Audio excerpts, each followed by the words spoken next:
The story begins when the goddess transforms a person's soul into a spore. And they say that humanity's #1 killer throughout history is something called a virus. The goddess found it strange and interesting that someone would wish to become a virus, so she granted his wish by transforming him into one. Then, the goddess released the spores into a deep forest. The spores landed on the nose of a mouse, and it seeped inside. It invades the cell nucleus and begins to replicate the mutated cells. Eventually, the spores take over the entire body. The infected mouse gradually regained consciousness, felt a slight headache, and wondered why it was outdoors. It also realized that its vision was now very strange and distorted. Then the person now living in the body of a mouse saw a puddle of water and gazed intently at their reflection. He was shocked to realize he had turned into a rat.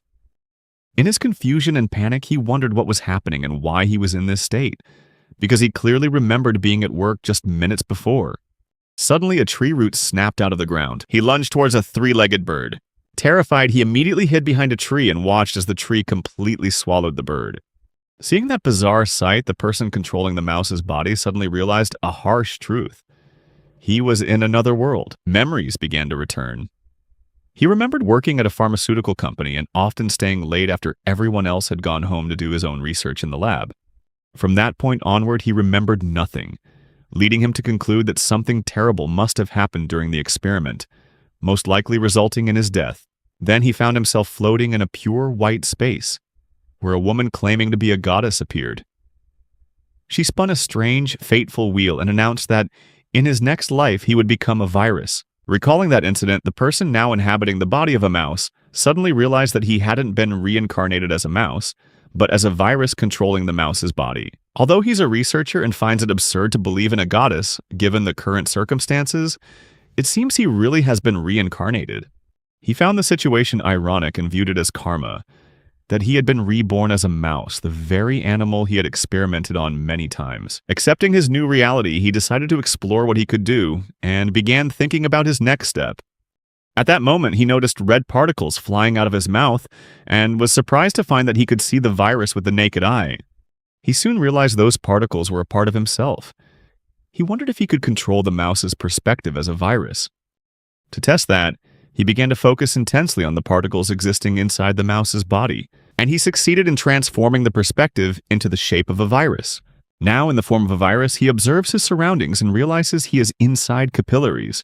Knowing it would be dangerous if he were detected by the white blood cells, he decided to leave the area. Finally, he approached a cell wall and intended to use it, but at that moment he noticed something unusual. A small tumor was slowly forming on the cell membrane. Surprisingly, the tumor transformed into an exact replica of the virus's current form. As more copies continued to emerge from the cell membrane, he was both astonished and horrified. Putting that feeling aside, he approached another virus cell and asked if it could speak. However, that virus cell showed no reaction, leading him to conclude that he was the only virus with willpower. Because he was the only virus with a will, he began to wonder if his role was to command this massive army of viruses. Despite not knowing how, he decided to try and ordered a nearby virus cell to follow him. Immediately, all the viruses gathered around him, responding to his command. This stunned him because he hadn't expected them to gather so quickly. When all the virus cells were obeying him, he realized he could control them remotely to a certain extent. However, he knew more testing was needed and decided to put that aside for later. He was still struggling to adjust to his new reality. Becoming a virus with consciousness and the ability to think collectively was completely beyond his imagination. Even for someone who had been a researcher like him, he found his new abilities in the form of a virus difficult to comprehend. Suddenly, a voice echoed in his head, announcing his current characteristics, the ability to infect, control, and replicate. Initially, he panicked and wondered whose voice it was. He then began to wonder if the aforementioned characteristics were indeed his abilities, since he had clearly infected a mouse, consistent with the infectious characteristic, and had replicated himself within its body, corresponding to the replication characteristic. The remaining ability was control, which he used to take control of the mouse's body. Since there were no rules requiring him to only possess mice, he decided he would soon find a new host with a more powerful life force. At that moment, the system, acting as a narrator, announced that because he had successfully infected the forest rat, he had acquired new abilities: cowardice, danger detection, and agility. As a former researcher, he quickly realized that traits like timidity, danger detection, and agility were actually abilities of rats. And once they are recorded into his RNA sequence, it means he has replicated the host's ability simply by infecting it. Realizing that he could copy the abilities of any creature he infected, he chuckled gleefully at the bizarre situation and eagerly began searching for a new host.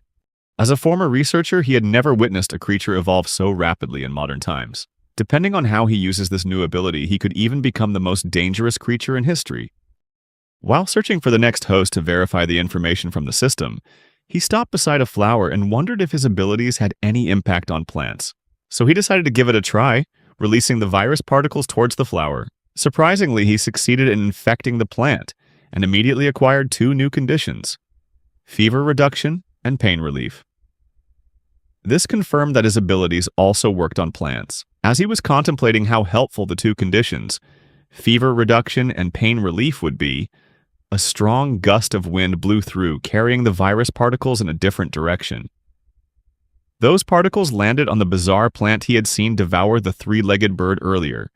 Since the monster tree had been exposed to virus particles, he was curious to know what ability he would receive this time.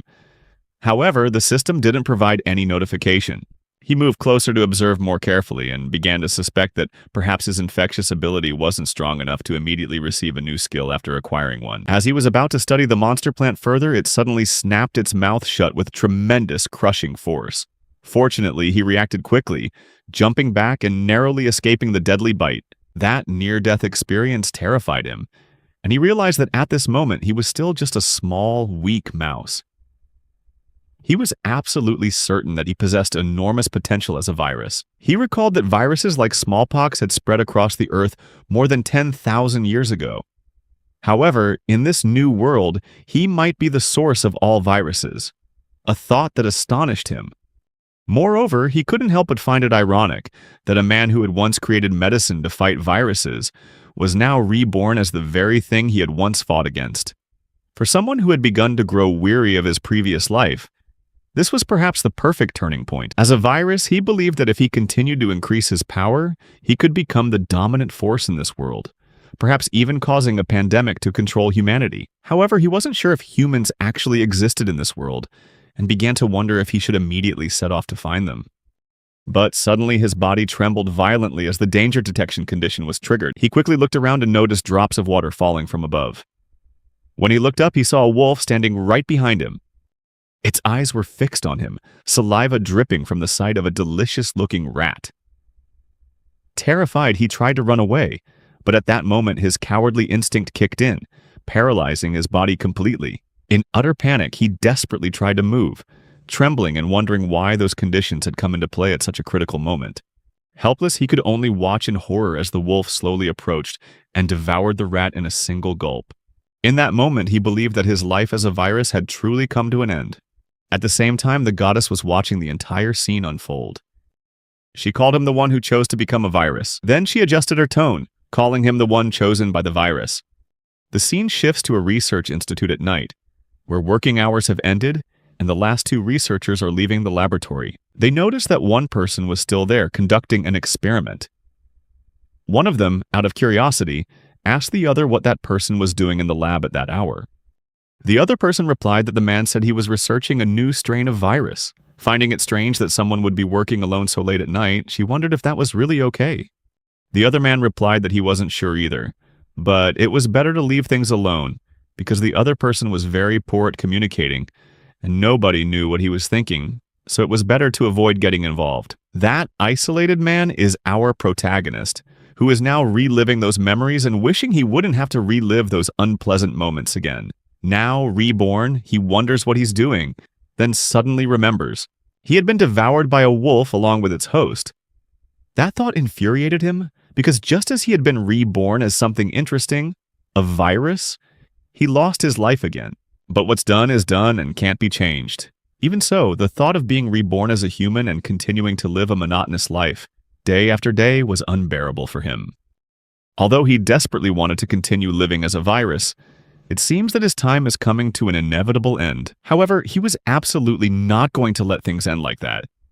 Immediately, he activated the infectious characteristic and ordered all the virus cells to use their capillaries to spread throughout the wolf's body. They would take over it. At the same time, he activated the replication ability and directed the virus cells to use the wolf's blood cells to continue replicating. In this way, he intended to increase the number of viruses inside the wolf's body, making it easier to control. At that moment, the wolf began to react. The virus cells had infected deeply enough to take effect. With this step complete, it was time to execute the next part of the plan. He activated the control ability and concentrated all the virus cells together at once. The system then announced that he had acquired the following conditions: enhanced sense of smell, stamina, and aggression. As his vision gradually returned, he realized his field of vision was now much higher than before, and he could taste the blood in his mouth, a strange yet satisfying flavor. The reason he could sense all of that was very clear. He had successfully taken over the wolf's body. He was overjoyed that the plan had succeeded because initially he hadn't expected to be able to control it so easily. But putting aside that astonishment, this was a huge discovery. This event demonstrates that even if the host is killed, as long as he can infect another organism, he will not die, essentially making him immortal. This situation excited him immensely, and he immediately started running to find a new creature to experiment on. After running for a while, he still hadn't encountered any other creatures, even though he could smell them around here. It seemed no one dared approach him, and that made sense, because wolves are very high in the food chain, and he was now radiating a powerful aura far exceeding that of his days as a weak little rat. However, he gradually began to feel bored. Living in the body of a creature he was so familiar with from his previous life was no longer interesting. Despite the slight differences in appearance, it was, after all, still just a wolf. He thought how much more interesting it would be if this world had special creatures, like dragons or goblins from the fantasy stories he used to read. At that moment, he suddenly noticed small figures that looked almost human-like. Curious, he approached to take a closer look and was stunned to realize they were goblins. Their appearance surprised him greatly. Could this be real? They looked almost exactly like the goblins in fantasy novels, only slightly smaller in size. This new discovery led him to begin wondering if this world resembled the fantastical worlds he had read about in his previous life. In any case, goblins are living creatures, and even though he'd never seen them in real life, he was certain he could infect them. With that in mind, he immediately planned his infection and charged at them. But then he suddenly stopped when he heard someone shout, complaining about how persistent these goblins were. Hearing that, he froze, wondering if what he was thinking was true. So he decided to move closer to confirm.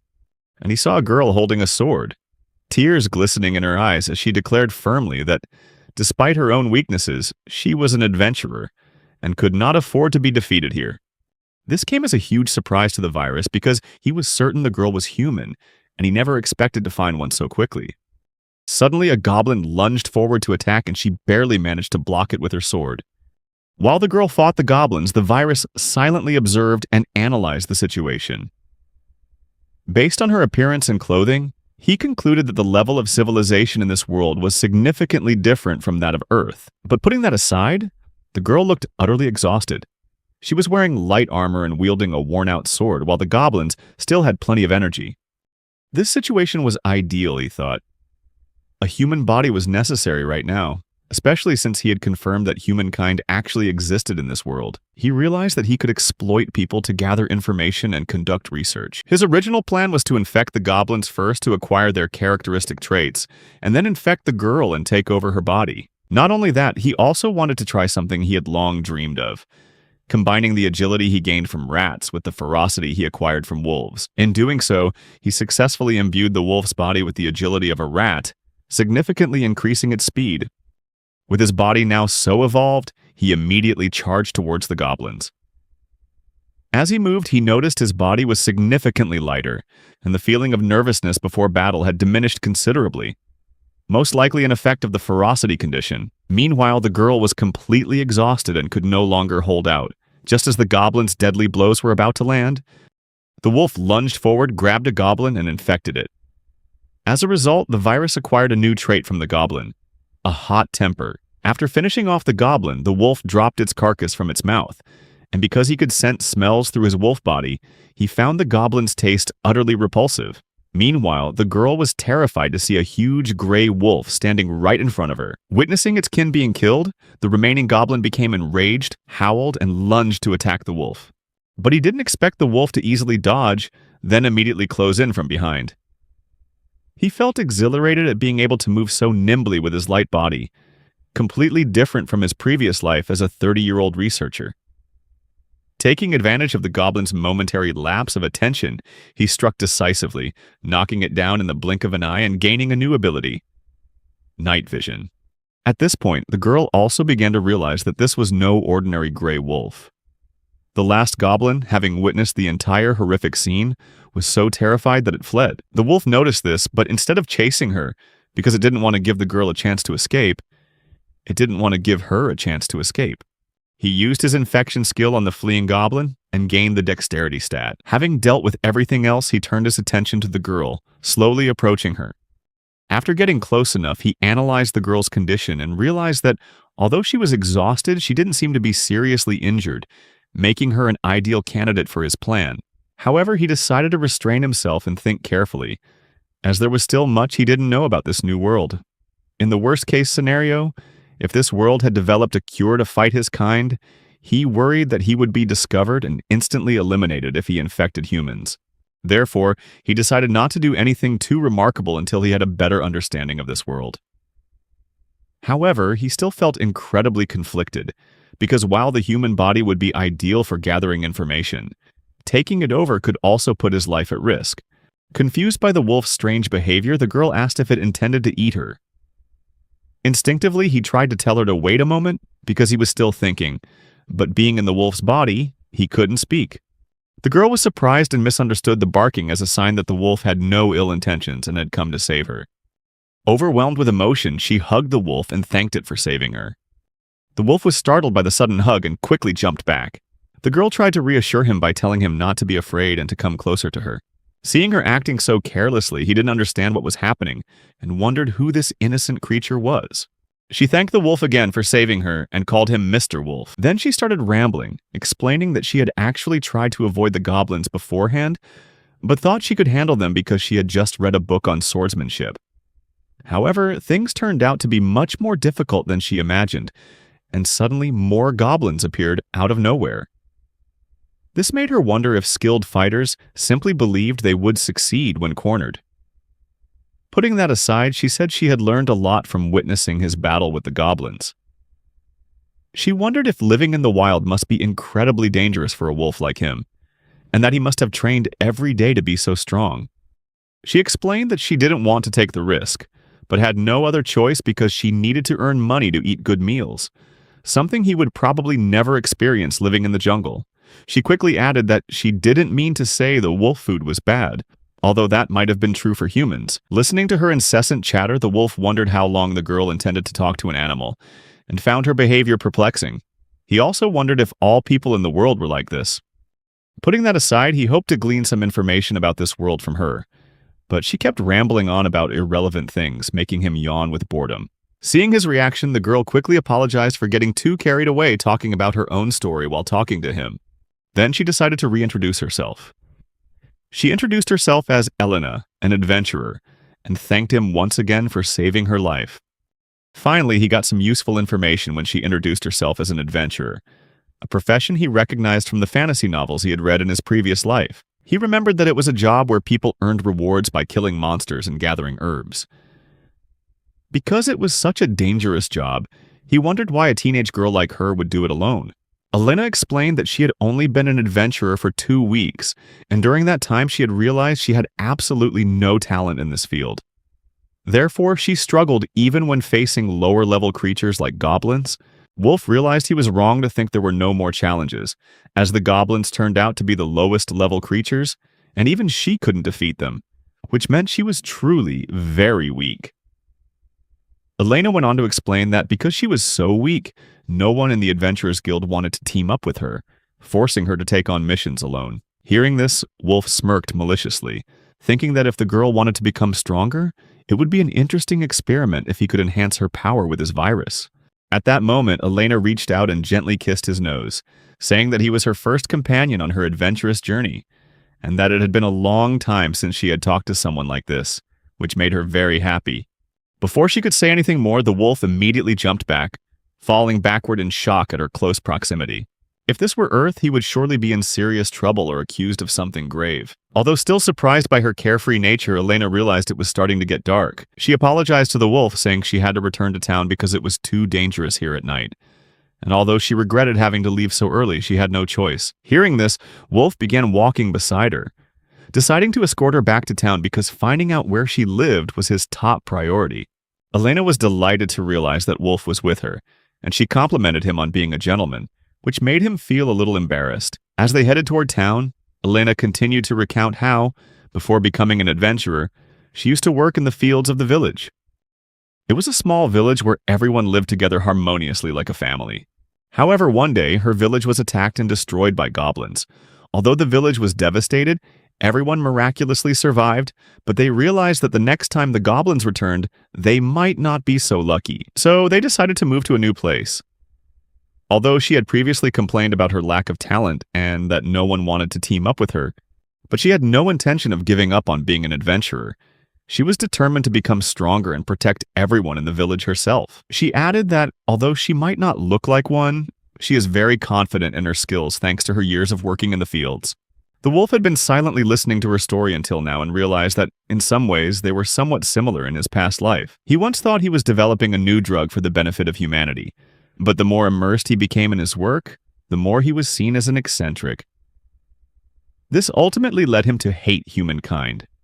In contrast to him, she remained optimistic and still had a desire to protect others, even though she herself had been marginalized in a similar way. Finally, they approached a town and Elena pointed ahead, telling the wolf that this was where she lived, a town called Faust. The wolf seemed visibly surprised to see the town, and Elena remarked that it was truly vast. Despite having lived there for some time, she admitted that she couldn't remember all the streets. The town was much larger and more crowded than the wolf had imagined, with facilities he had never seen even in his previous life. Seeing all this, he felt relieved that he had been careful not to infect humans, because if he had, who knows what might have happened.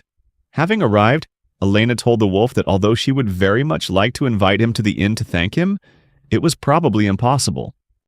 Even though he was new to this world, he understood that a monster couldn't just walk into town, so it was time for them to part ways. He gently touched her foot, trying to reassure her that everything was all right and that she didn't need to worry and that she should just go. Understanding his gesture, she said goodbye, saying she wouldn't forget his kindness and hoped they could meet again someday. The wolf responded with a low growl. After waving goodbye for a while, she finally left, leaving him feeling a little lonely because it had been a long time since he had been able to spend time with someone like that. Nevertheless, he believed it was all right, because if she continued her adventure, perhaps they would meet again. Thinking this, he decided to return to the forest, but suddenly stopped when he thought of the adventurers. His eyes lit up with excitement as he wondered if he could try becoming an adventurer. If he becomes an adventurer, he can travel to many lands, take on quests related to creatures, and enhance his own abilities. However, he knew he couldn't become an adventurer in the form of a wolf. He needed a human body, a body that was both functional and inconspicuous. Taking over the body of someone like Elena who talks so much wouldn't be feasible, as he doubted he could convincingly mimic her, and it would be troublesome if anyone she knew noticed anything unusual. He wondered if he could control a corpse that had lost its identity, but the mere thought made him uneasy, because not only might he look like a zombie, but he also didn't know if he could properly control a corpse. Just then, he realized there was a group of goblins right next to him. Although he wanted to try gathering some more new conditions, he decided that finding a way to obtain a human body should be his top priority. Although he admitted this, he also understood that finding a human body in the forest would not be easy. However, while thinking about humans while looking at the goblins, he realized that goblins were humanoid monsters with human-like bodies and hoods. He might be able to disguise himself as a human and sneak into town. Although it was quite risky, he thought it was worth a try and decided to take on a goblin. But the problem was that he had to get close to the goblin to infect it, and with 5 goblins around, things would be terrible if he were surrounded. Just then, he noticed a goblin that appeared to be infected, which confused him. Then he remembered that it was the same goblin he had infected and spared when he saved Elena. Because there was already one infected goblin, the situation was different now, as he didn't need to fight to infect it. So he decided to quickly capture the goblin, but the problem was he didn't know how, because the first time he transformed his body was when the wolf ate him when he was still a mouse. Although he considered letting the goblins devour him intentionally, the horrific experience of being eaten as a rat made him not want to repeat it. But if there was no other way, he would have to. At that moment, he remembered that when he first woke up as a virus, he had successfully transferred his consciousness to another virus by focusing on it. That worked because, after all, the viruses were a part of him. So he wondered if he could transfer consciousness from here to another viral cell inside the infected goblin. He decided to give it a try and began focusing intensely on the viral cells within the infected goblin. As he concentrated, the goblin began to feel weak, sweating profusely and coughing incessantly. Finally, he succeeded in taking over the goblin's body and gasped for breath, which drew the attention of the other goblins, who all turned to look at him. While inside the wolf's body, he didn't pay much attention to the goblins, but now that he was standing right next to them, he found them terrifying. Suddenly, a goblin approached and called out to him, causing him to panic and wonder if he had done anything strange. The goblin then offered to help him carry the bag. He readily agreed, handing the bag to it while thanking it. This interaction surprised him, making him wonder if he had completely taken over the goblin's consciousness, since, despite their rudimentary nature, he could understand their words. Then another goblin spoke up, expressing empathy as it recalled having been attacked by wolves before the virus took over. Then a female goblin approached and gave him a type of herb, saying it would help him calm down. Not knowing how to react, he simply took it and began chewing. Seeing this, the female goblin told him not to overdo it. These interactions surprised him, as he hadn't expected goblins to be so kind. Ignoring that, he wondered what had happened to the wolf he used to control, so he looked behind the bushes to see and found the wolf looking very confused. Seeing this, he wondered if the wolf's original consciousness had regained control after he left. Unexpectedly, the wolf turned its head to look at him, and the moment their eyes met, the wolf began to growl, then smirked menacingly. Panicked, he immediately warned the other goblins, but the wolf was too close. As they all started running, he realized that with his goblin legs, escape was impossible, so he quickly came up with a plan. Accordingly, he used the infectious properties to spread the virus to other elves. And when the conditions are met, he can impart to them states of physical strength and agility. Thanks to these new states, the group's speed is significantly enhanced. They climbed to higher ground where the wolf couldn't reach them, thus successfully escaping. Now safe, the elves began to celebrate, taunting the wolf that they were faster than it.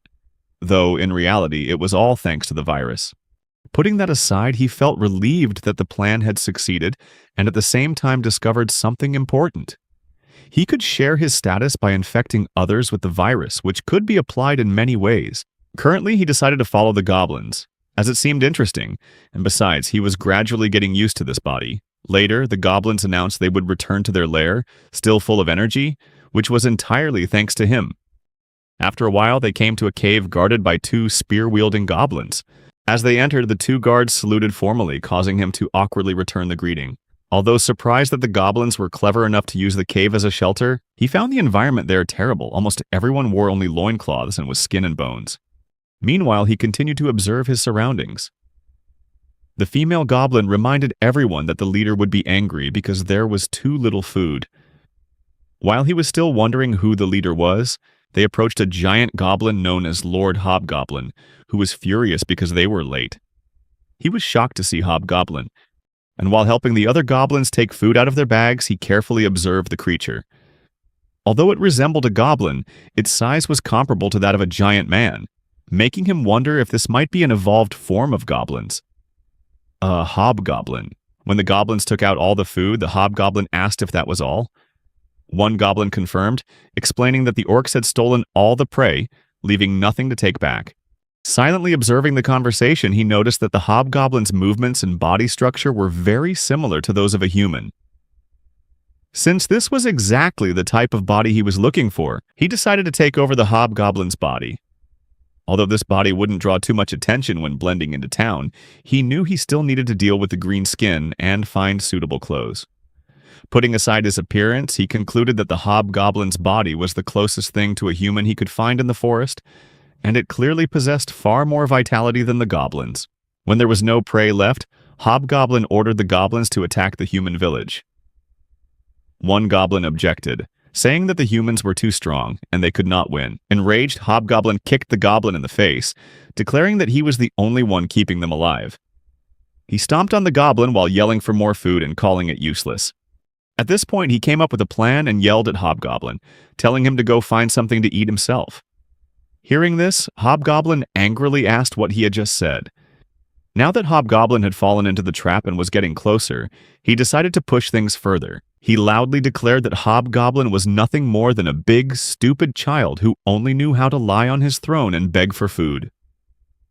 His reason for deliberately provoking Hobgoblin was that he had mixed virus particles into his breath, and by shouting, he aimed to infect Hobgoblin. This actually worked.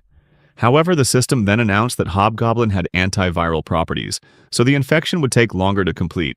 Despite being surprised to learn about his antiviral abilities, he was still grabbed by the head by the Hobgoblin, which snarled that he was incredibly audacious to defy its lord. Not knowing how long the infection process would take, he decided to struggle in Hobgoblin's hands until it was complete. At that moment, Hobgoblin declared that since the orcs had destroyed the land, he no longer needed the goblins and would leave the area alone.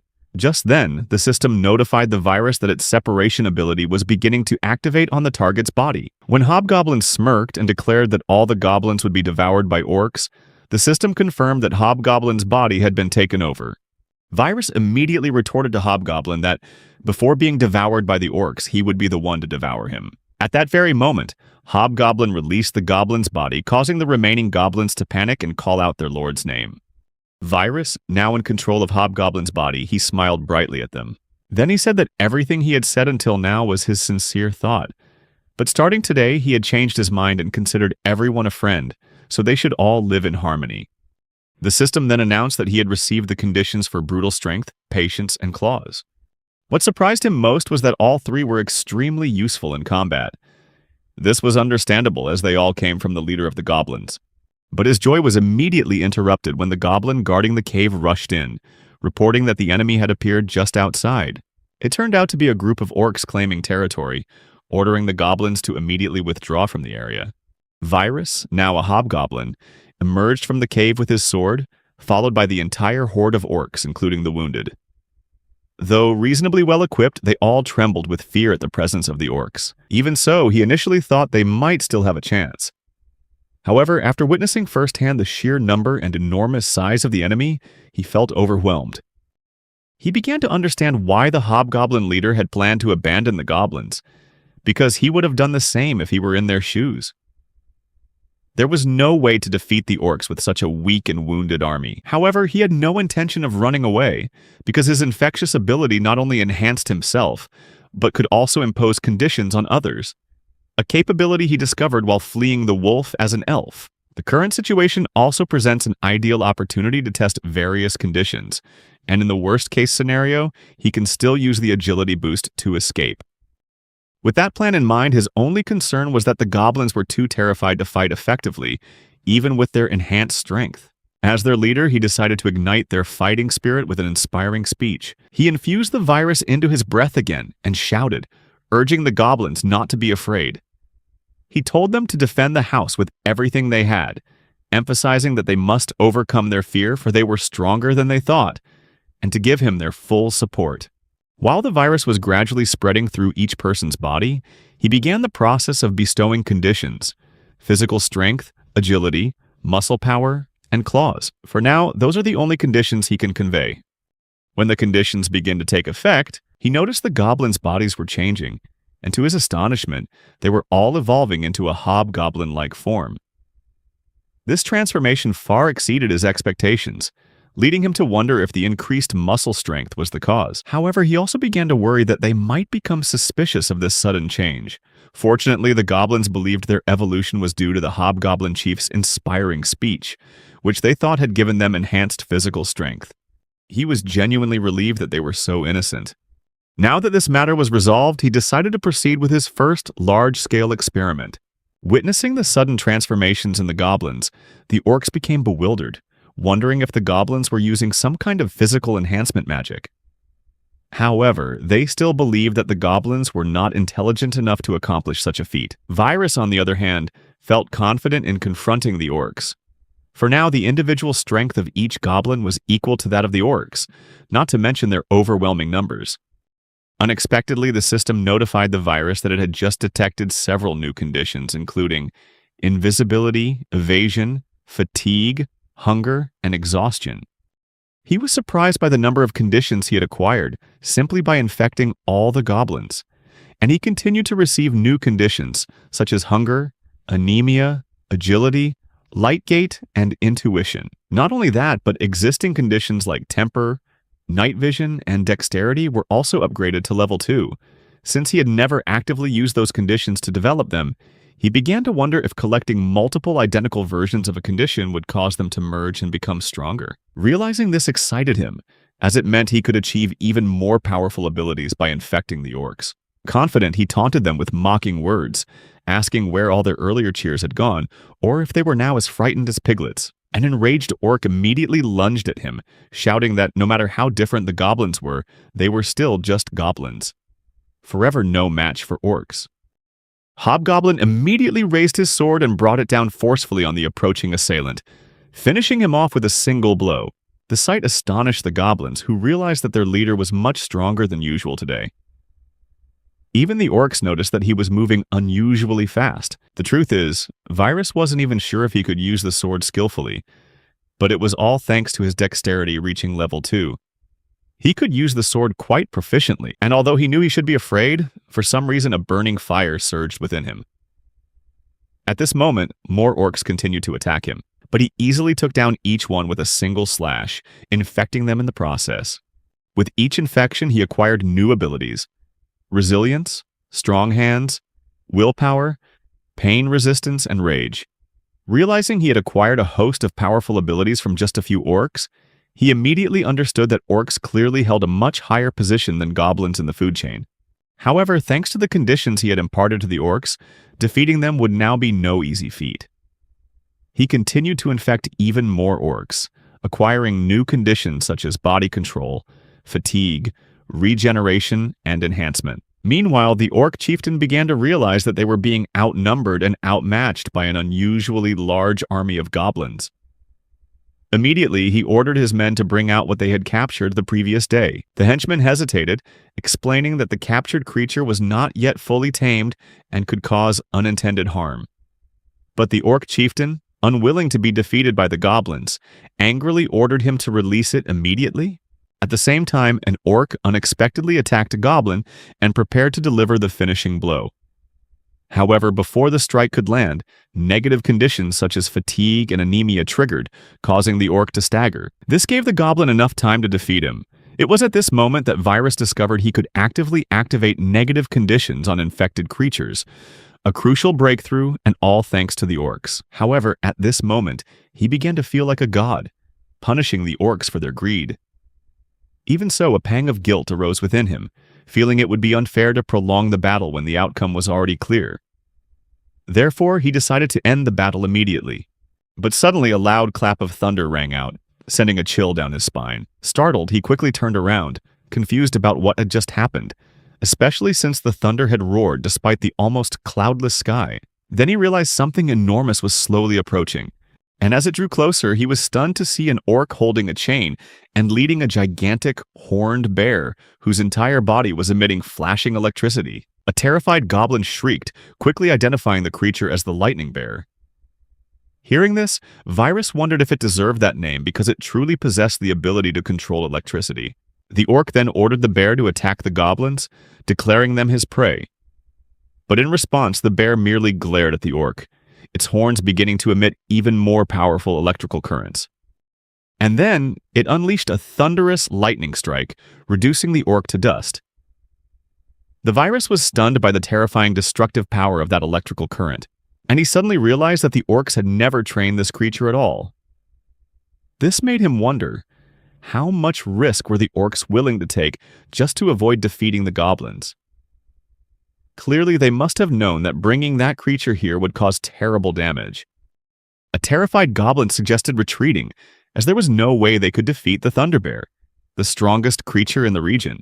However, Virus had no intention of backing down because he didn't believe he would lose. Moreover, he was strangely fascinated by the bear's ability to control electricity. There was no way he would miss an opportunity like this. Although he admitted the bear looked incredibly powerful, he was confident that he could infect it. However, he decided to be cautious as the infection could take time. Just like when he was infected by the hobgoblin chieftain, he borrowed a spear from an elf and then cut his own hand to coat the spearhead with blood, which was infected with a virus. He did this because approaching the bear was too dangerous at this point, especially after witnessing an orc being electrocuted to ashes in an instant. He planned to hurl the virus-laced spear at the bear from a safe distance, hoping it would penetrate its skin and infect its target. Once the plan was ready, he threw the spear at Lightning Bear. However, he was stunned to see the spear knocked out by the bear's fur. It was much harder than he had imagined. However, the effort wasn't entirely in vain. Although the spear couldn't penetrate the bear's skin and introduce the virus into its body, he still received 2 new conditions: lightning resistance and weapon-resistant feathers. He speculated that, even though the spear hadn't struck, perhaps some of his blood had splattered into the bear's eye, and that was what had enabled him to obtain these conditions. If that were the case, he began to wonder if he could project his consciousness inside the viral cells that had infiltrated the bear's body. Thinking this, he focused his mind, trying to connect with the viral cells inside the creature. He couldn't connect. All attempts failed. He quickly realized that there weren't enough viral cells in the bear's body for him to transfer his consciousness into. While contemplating how to fix the problem, he noticed a continuous stream of electricity flowing back and forth between the bear's horns and body, leading him to suspect that this constant electrical discharge might be destroying the virus cells inside it. At that moment, the bear stood up straight, beginning to accumulate electricity in preparation for an attack. Seeing this, Virus quickly assumed a defensive stance to block the blow. When the massive lightning strike occurred, he suffered only minor injuries thanks to his newly acquired lightning protection. Unfortunately, the goblins standing next to him did not have that protection. They were burned to ashes on the spot. But the bear didn't stop there. It unleashed another wave of electric shocks, turning even more goblins into dust. Seeing this horrific sight, the remaining goblins immediately retreated to a safe distance, and Virus realized that, given the current circumstances, he was completely incapable of confronting this monster. He silently admitted to himself that he had been overly confident in his current strength, and now he needed to run, because he couldn't afford to lose the hobgoblin body. At that moment, he saw the bear charging up again, preparing to attack the goblins who were so panicked they couldn't even run. He immediately thought of taking advantage of the situation, using the goblins as bait to buy time to escape. But when he saw those faces about to be burned to ashes, he couldn't bring himself to do it.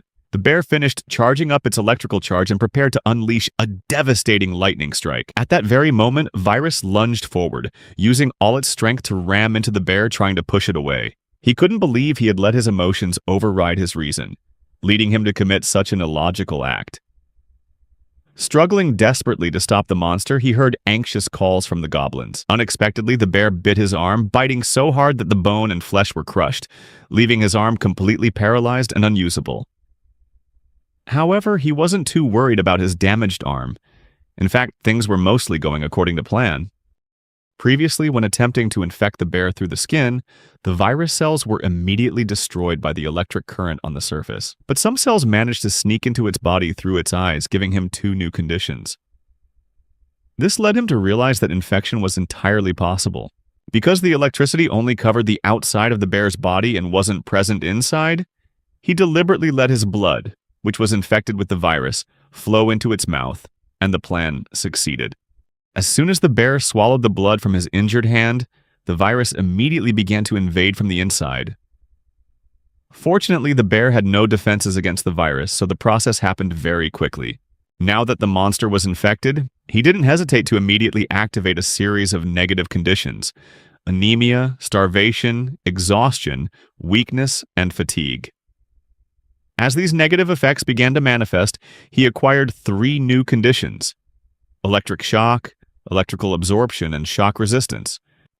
When the bear was weakened by a series of negative conditions, he immediately activated several enhancements for himself, including claws, body control, weapon-resistant fur, and enhanced arms. Combining these conditions, his hands began to transform, growing sharp claws similar to those of the bear. Seeing that unusual change, the bear sensed something was wrong and immediately decided it had to eliminate Hobgoblin before he became even stronger. It unleashed a powerful lightning strike upon him.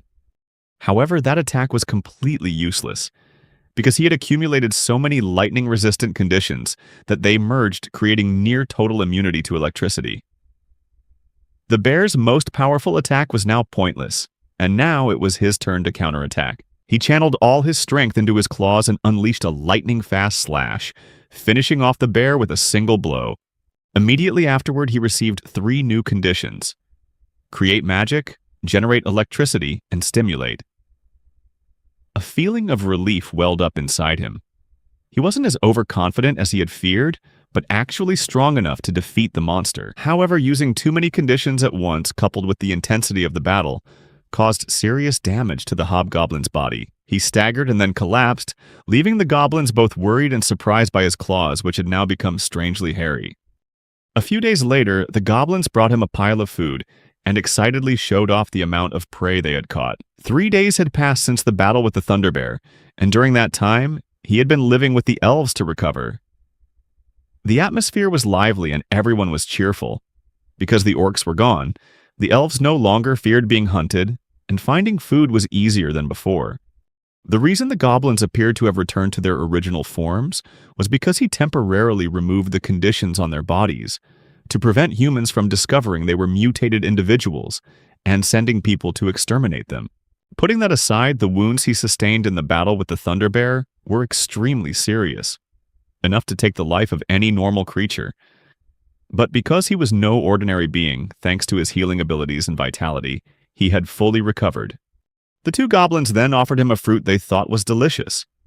He politely declined, saying he was fine and suggesting they eat that part instead. However, the goblins enthusiastically replied that they loved him very much and that it was a special gift they had brought back just for him to enjoy. Sitting amidst the goblins' laughter and innocence, he felt happy. For this was the first time in his life he had been so well liked, even if they were just goblins. That thought made him suddenly feel that perhaps staying here a little longer, continuing to be their leader, wouldn't be so bad after all. Just then, a goblin approached, carrying a strange object, and handed it to him. As he picked it up and examined it, he suddenly remembered his original goal. Although his time living with the elves brought him peace and joy as a virus, he yearned to explore his true limits, to know how far he could go. The goblin gave him a mask, and he wondered if it could help him blend into the human town without being detected. A few days later, when he decided to leave, he began to put on the clothes the goblins had painstakingly found for him. The goblins anxiously asked him if he was really going. He nodded in confirmation, apologizing for his sudden departure. After getting dressed, he found the clothes in this world inconvenient and strange, but guessed that it was probably the common attire here. He then told the goblins that during his battle with the Thunder Bear, he realized he wasn't strong enough, and so he decided to set out to train and become stronger. Hearing this, the goblins burst into tears, protesting that he was already too strong, powerful enough to protect them all, and earnestly begged him not to abandon them. He replied that leaving them was also a very difficult decision for him, but there was no other way. He never thought he could become so deeply attached to something like elves. It was almost like the love a loyal dog has for its owner or something similar. At that moment, the female goblin with teary eyes approached and offered him the skin of the Thunder Bear, something incredibly durable, warm, and useful in many ways. Seeing the goblins sobbing uncontrollably, he couldn't bear it any longer, so he tried to comfort them. He reassured them that they were already very strong, reminding them of how they had bravely fought on equal terms with the orcs. Because they were strong enough to protect their nest, he felt confident enough to set off on his journey to become even stronger. Having said that, he asked them to protect his nest in his place, promising that he would definitely return. Hearing this, the goblins looked at each other, then turned to look at him. Their eyes sparkled with the faith and motivation ignited by that promise. They assured him they would protect his nest and encouraged him to set off without worrying about them. With everything arranged, he finally left for the town with a clear mind, knowing that the area was now free from the threat of the orcs. Before departing, he added some helpful conditions for the goblins to protect themselves, but only to a moderate extent so as not to arouse human suspicion. As the goblins unanimously wished him good luck on his journey and bid him a heartfelt farewell, he secretly promised himself he would visit this place again if he ever passed by. His destination was the town of Faust, the place Elena had mentioned. He realized that even if he were to run into her by chance, she wouldn't recognize him because he was now completely different from when he was a wolf. Nevertheless, he still held on to hope, believing that if he could become an adventurer like her, perhaps he would have the chance to speak to her again. The thought of becoming an adventurer made him quickly check his appearance, wondering if he looked human enough and not too suspicious. Fortunately, he had managed to conceal his distinctive green goblin skin and had also practiced speaking over the past few days. However, he was still unsure if his voice was incomprehensible or whether a hobgoblin like him could communicate fluently with humans. As those thoughts swirled in his head, he realized he was very anxious about entering the human town. He understood that this tension could lead to mistakes and potentially reveal his identity, but he had no other choice as he needed to verify whether his disguise was sufficient to fool others. The problem was he didn't know how to verify it. Just then, a distant roar caught his attention. Following the sound, he came across a horse-drawn carriage surrounded by a pack of wolves, while a group of knights were trying to protect it. As he observed the situation, he saw the knights being gradually overwhelmed by the seemingly endless number of wolves that had appeared out of nowhere. When a knight was struggling with a wolf, he immediately rushed to the rescue and killed it using the invisibility ability. Surprised by his sudden appearance, the knight turned around and asked him who he was and when he arrived. He awkwardly responded with a mispronounced hello. The knights were confused by his words and asked if he meant to greet them. Hearing this, he was overjoyed and relieved, as it meant they still understood what he said. He explained that he had come to help, and the knights immediately asked if that was true. He nodded in confirmation. Seeing that they didn't react aggressively, he breathed a sigh of relief, believing that they hadn't yet realized he was an elf. That made him feel much more at ease. However, the knights misinterpreted his clumsy pronunciation as fear and assumed he was incapable of fighting. Therefore, they advised him to quickly hide behind them for protection. Just then, a wolf lunged from behind, intending to attack him, and a knight shouted a warning. Following the warning, he quickly raised his hand to block the attack. Annoyed at having his conversation interrupted, he immediately slammed the wolf to the ground, finishing it off in an instant. The knights were stunned by his strength, while inside the carriage someone was silently observing the entire scene. At this point, many other wolves began to notice him, and simultaneously charged at him. He quickly realized that if his clothes tore, his green skin might be exposed. To avoid that, he decided to infect the pack of wolves and impose negative conditions to quickly subdue them. As he released virus particles into the air to infect others, the knights also rushed forward to assist him. Before it could be stopped, the virus had already entered the knights' bodies and successfully infected them. As a result, he received conditions such as parry reflexes, dynamic vision, and desertion. He was completely stunned by what had happened, something he had never imagined. He began to panic, not knowing what to do next, because he knew nothing about medicine in this world, yet he had inadvertently infected someone. He feared that if a medieval wizard or physician discovered the viral cells in the knights, they could use something like purification magic to destroy the virus. That could be the beginning of humanity learning of his existence, and they might even develop a vaccine capable of completely eradicating him. Just thinking about it terrified him so much that he unconsciously swung his sword wildly, still bewildered and unsure of what to do next. That action terrified the pack of wolves, causing them to scatter in panic, which greatly impressed the knights who praised his recent feat. Because he had displayed extraordinary strength, far beyond that of a human, the knights assumed he was some renowned swordsman, and respectfully asked to know his face and name. This greatly alarmed him, but before he could react, his attention was drawn to the creaking of hinges emanating from the carriage. Suddenly the car door swung open, and a man wearing a hat stepped out. The man greeted him and expressed his gratitude, saying he didn't know what might have happened if he hadn't arrived in time. Initially, the virus thought the carriage was empty because no one got out to help, or even showed any curiosity about what was happening. But now he realizes there was always someone inside, and he begins to wonder about this person's identity. Then, a knight addressed the man as Lord Roy and asked if he was injured. Roy replied that he was fine and that, thanks to everyone's efforts, the carriage was undamaged. Then Virus and Roy got into the carriage and slowly made their way toward the town of Faust. The knights walked alongside to protect the carriage. Roy thanked the virus once again, saying they were lucky to have met him, then introduced himself as Roy Endhart, a businessman working for the Valkyrie Corporation. He explained that the special smell of the meat they were transporting to the town had probably attracted the wolves and that the soldiers were also exhausted after their long journey. While Roy continued the conversation, Virus was surprised to meet a businessman, and judging by his appearance, the luxurious carriage, and the high-end clothing, he guessed that the man's business was thriving. He considered this a stroke of luck because he currently had absolutely no money, so he might receive a reward for rescuing them when he reached the town. Roy then remarked that even though the knights had retired, he was still disappointed that they had been defeated by the wolves, leaving Virus with no choice but to nod in awkward agreement. Roy continued to praise him, saying that compared to knights, his fighting was truly extraordinary. This was no exaggeration, for he had witnessed many adventurers fight, but had never met anyone like Virus. He also expressed admiration for the young man's courage, not the kind of blind recklessness, but an overwhelming confidence built on genuine ability. Moreover, he didn't even seem tired, which impressed Roy even more. Virus felt incredibly happy to hear such sincere compliments and found Roy endearing, unlike those wealthy or sarcastic people. But Roy didn't stop there. He went on to say that the way the man fought looked as if he had no fear of death. That statement startled the Virus slightly, making it hope Roy was just joking. He is a virus, so he won't disappear until he's completely eradicated by some kind of drug. Thinking about medicine, he suddenly remembered that he needed to gather information about the world's healthcare system. He decided to strike up a conversation naturally, starting by mentioning that many people seem to be getting sick lately.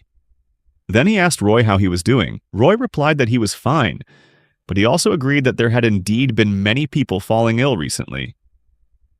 He explained that the cause was a tornado filled with toxic gases approaching the city. Not only that, it seems many people have recently discovered a type of crystal containing a very strong magical energy, which has led to cases of mineral poisoning. This information came as a huge surprise to Virus, as it was the first time he had heard of something called toxic gas or mineral-induced disease. He couldn't help but wonder what these diseases were, as they could be diseases unique to this world. Deciding to continue the conversation, he added that besides those diseases, there were also viruses. Roy repeated the word virus and asked what it was, as he had never heard the word before.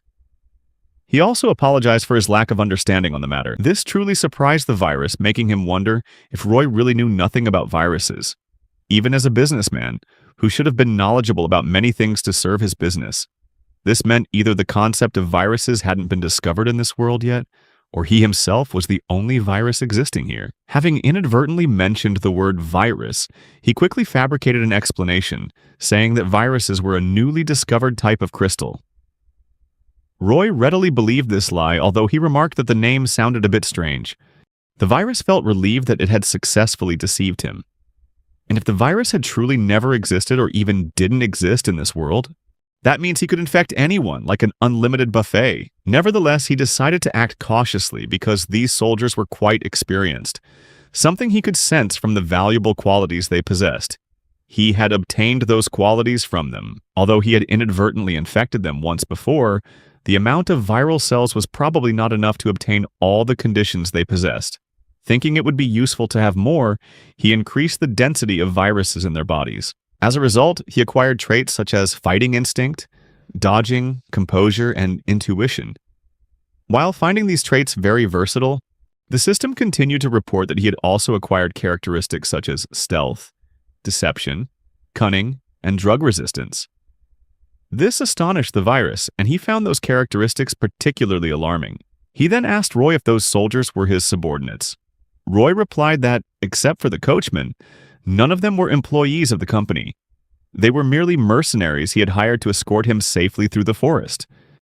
Roy found it rather ironic that, despite having hired mercenaries to protect him, they were all ultimately saved by someone completely different, making him wonder what he had hired them for in the first place. While still harboring doubts about the reliability of those soldiers, the system unexpectedly announced the detection of a new set of qualities: calmness, negotiation, persuasion, and appeasement. This greatly confused the Virus, as these were not qualities typically possessed by mercenaries. He wondered where those conditions came from, but then realized, because the carriage window was open, Roy had also been infected.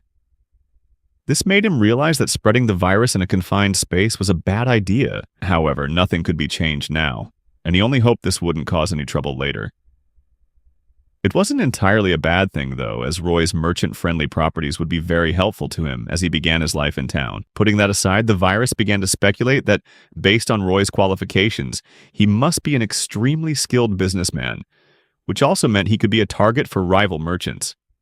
And given the suspicious qualifications of those mercenaries, it was highly likely they were hired to eliminate Roy. Although it's currently just speculation, if that were to actually happen and he saved Roy's life once again, he would probably receive a double reward. That meant his research and living expenses would be covered right here. With that in mind, he told Roy that the mercenaries looked very suspicious. However, Roy didn't hear him, and instead pointed out the window and told him to look outside.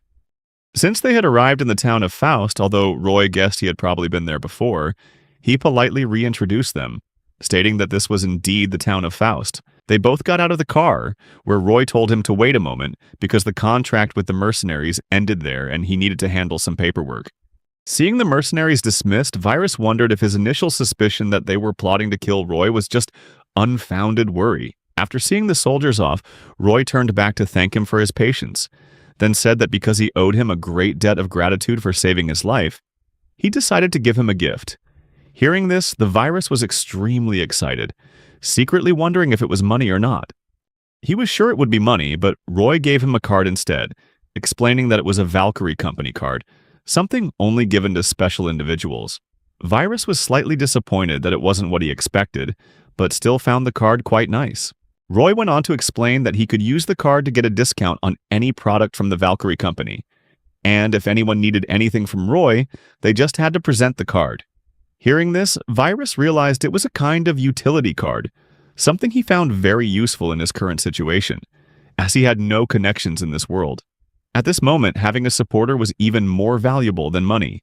He then told Roy that this was his first time in the city and he didn't know anyone, so if he ever got into trouble in the future, he hoped Roy could help him. Roy happily accepted his offer and assured him that whenever his benefactor needed help, he would be there immediately. Although Virus felt a little guilty for taking advantage of such a kind person, he understood that there was no other way. Because his relationship with a businessman would be incredibly useful, he decided to take advantage of this opportunity as much as possible. So, he secretly used his infectious abilities to increase the number of virus cells in Roy's body. As a result, he gained many new conditions, and eagerly awaiting the system's announcement, he was stunned to realize those conditions included assassination, soundproofing, invisibility, level 2 secrecy, presence detection, level 2 concealment, dark magic, talent, and acting. These conditions were so bizarre that they shocked him, causing him to tremble all over. Just then, Roy took a bag of gold coins from his assistant and decided to give it to him as a thank you.